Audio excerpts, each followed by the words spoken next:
Hello everybody, welcome to my channel. My name is Maria Shiweather. I am Maria the Prophet. Today I am bringing you content on Oprah Winfrey. Like I have said before in my previous videos, I have mentioned that I have fought everybody and everyone. So one of those people were Oprah.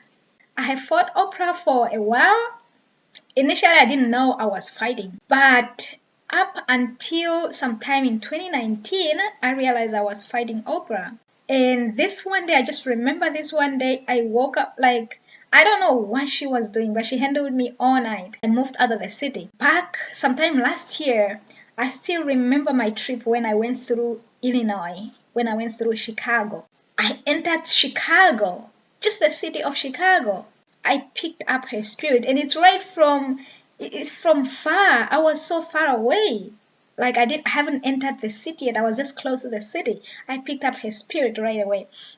And then when I entered the city itself, it was like I was just talking to her. But before I came to Chicago, I spent hours upon hours just singing. And when I entered with songs. So that was my weapon at the time. Like I have mentioned before, the biggest weapon I had through this journey is singing. It's either my anger or singing, but it's usually singing because anger, God has to allow it, and I don't really know when He allows it. That I don't know. Usually He just allows it when it's like big people who have a lot of okay, like Trump, the anger will be right away. Bushiri, the anger will be right away. Queen Elizabeth, the anger will be right away, like that. So this is what I have been dealing with. So usually I just sing, and with singing, I am in harmony. Not any one single negative thing happens when I'm singing. I am in this harmony that I just don't want to get out of at all. So going into Chicago, I was singing like for hours. And then when I entered Chicago, I was still singing, but then at some point, I stopped. Then I could now feel, I knew what time it was that time when I stopped. Oh my gosh. But then the next thing, I had to go out of the city. I didn't even overnight there. I don't remember if I overnight there at all. I had to drive out. It was that bad. But then on my way back, I passed through the city again. There was not that much attack at all. Like there was little to none in the most case, but I could still see and feel those who were like surveying, like what is going on here, those who were doing surveying the environment like that. So yeah, I fought Oprah for quite some time, but fast forward after June, I was still fighting Oprah, but there were significant events that happened in June that made Oprah to realize that the war I was fighting about, I wasn't really fighting because it was this person or that person who was fighting me. She realized that, and this was because I get to explain the event of April. That's what she saw, but she didn't see it right away. The event of April, that whole race was in the cage. She saw that, but with even with that, she still continued to fight me. But she saw something else. There was a mandate that was given on the head of Prophet TB Joshua just for praying for me. And the only people who could take my case, who could fight me, were people who were very well established in the spirit. Like you have to be a graduate at a certain level in the spirit to be assigned to fight me. That was the kind of war. So there was that mandate on his head. There was a mandate on me. There was a mandate on another pastor. So this war continues with everybody. So, but came sometime in July, towards the end of July. It was after the interment of Prophet TB Joshua. After July, the Sunday of the burial. After that, before the end of July, like maybe 2 weeks, 10 days or so before the end of July. So, and I remember specifically on July 18th, there was a situation that took place there with somebody else in the natural, but at the time I didn't know it was there was some other spiritual things that God didn't show me. So I was just going through the natural process right there, and I remember I went from my bedroom to my living room. As I sat there I found Uebert Angel, and he said if I needed this, then I needed to give anointing. I said no, so I started fighting him right there, because the reason why he did that was because June 7th, when I woke up after the grand tour of lights that I was awarded, when I heard about the departure of Prophet TB Joshua, after in the morning when I got out of bed, like I just went out of my room. Right by the entrance there, I was met by Bushiri and Angel. So naturally, I was already angry. This anger was now everywhere. So I just started fighting them. I fought them very well. So then they were like, "Oh, we thought you were going to be in the morning state." People, I didn't have to. I didn't get to feel the feeling of somebody has departed that I knew. I didn't get that with Prophet TB Joshua. Instead, I got the exact opposite. Happiness. Just the way I was months leading up to June 5th, that's how it was. We were just busy. At the time, I was talking to Prophet TB Joshua as if he was somebody who was living in my house. Like it was another person, physical person like that. So Angel and Bushiri were not ahead of time. God was ahead of time. So they now thought I was to be in the morning state, and they were shocked that I was now fighting them. And number two, they didn't know their case was assigned directly to me. They thought because I called the Synagogue Church of All Nations for prayer, it was assigned to Prophet TB Joshua.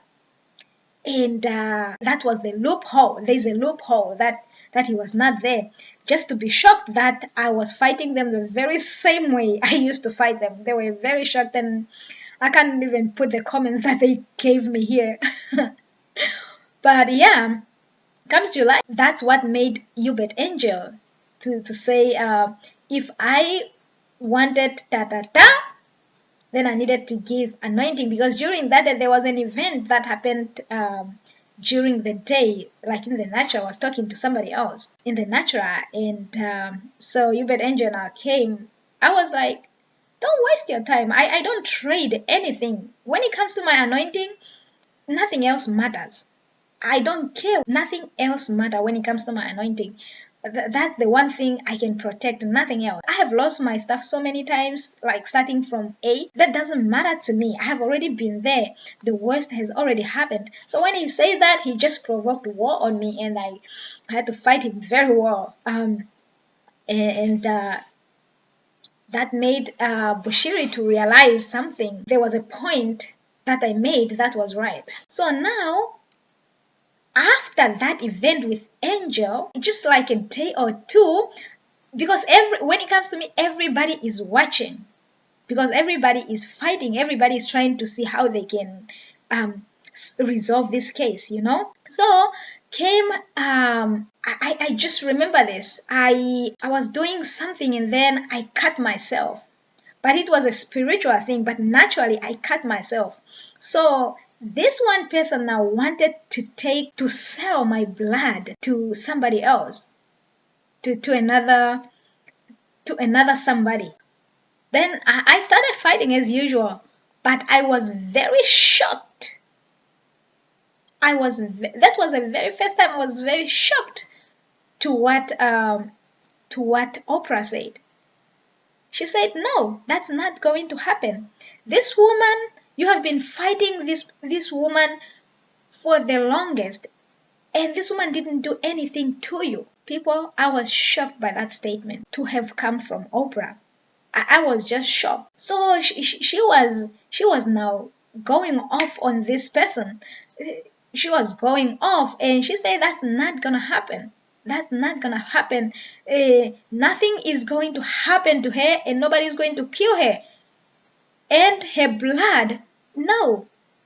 And God was also ahead of things.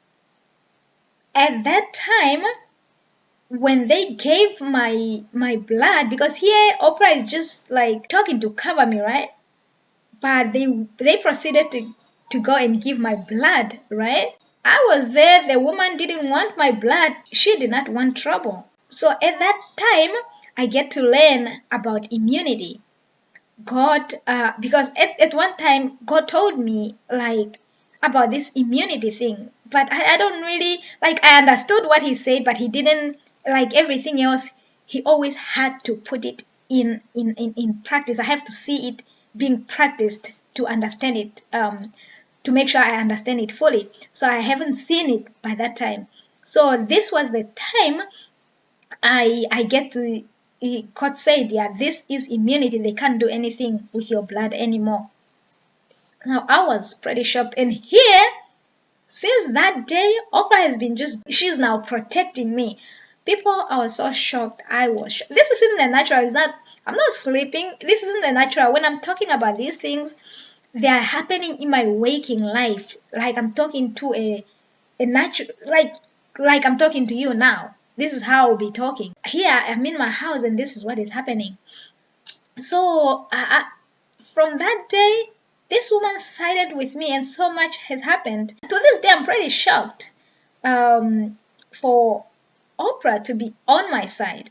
I'm just shocked because I've been fighting her. And looking back at things and where things are, I'm just happy. Like, wow, this is what TB Joshua meant when he said, I know you have been fighting me. I have watched you fighting me, but I knew you were still coming here. But for me, it wasn't now like that. For me, it's war by war. But this was an example for God to use to prove what Prophet TB Joshua has been saying all along. And this is not the only example he had to use. Yeah, I just wanted to share with you something about Oprah that it's just something, it's something that is surprising to me given the standing of events before, the before and the after. So it's just a case that I can never forget. And yeah, I would tell you about the case of Josh Bezos, because I didn't know anything about this human being here. But this one, I laughed. But I was laughing at the person that I didn't know initially until I had to go online and look up because of what he was saying. Thank you for watching. My name is Maria Shiweda. I just wanted to share with you something, a little bit of something. Thank you again.